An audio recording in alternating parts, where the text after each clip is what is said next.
They read the verdict, and when they read it was guilty, the first voice I heard was my mother.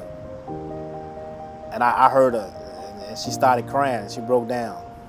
And I just put my head down, like, I can't believe it. It's like unbelievable. And I knew I wasn't supposed to be there. I knew I didn't belong, so I never kept. I always said, this was the thing I always kept to myself, like, they got my body, but they don't have my mind. My mother was the most important person in my life. She did everything she could. She gave up her life. She gave up her life to try to help me come home. One day I called my mom, and she was like, you remember Steve Hackney? And I was like, yeah, I remember Steve Hackney. And she was like, well, he contacted me today, and he said he's gonna take your case. Man, that was like one of the best days. I think one of the brightest days I had since being locked up. Over the years, him working at Kirkland LLC became a partner. He actually had somebody behind him, a backing behind him, a law firm behind him to actually help me. And he had the time to put in and the resources. I'm forever grateful. He didn't forget about me.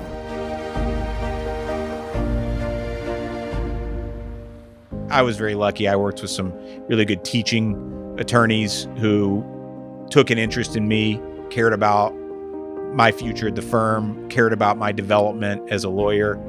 You know, anybody can win an argument that you were already going to win. The real challenge is, how do you change somebody's mind? How do you turn them and get them onto your side when they weren't to begin with?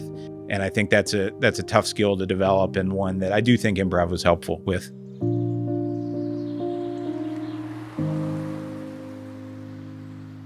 In Haiti, there was one instance when we were handing out backpacks, and I noticed off to the side there was a young lady, and there was such a look of sadness on her face because she couldn't participate in this activity. I said, I can't give you a backpack, unfortunately, this time, but in the meantime, would you like to select a headband? And in that moment, it was more than the headband. It was, I'm not invisible. I am not just someone pushed to the side. Someone saw me, and someone made time to give me something so small, but something that means so much. This is something that is near and dear to my heart. I wanted to share this because I want folks to experience some of what I've experienced.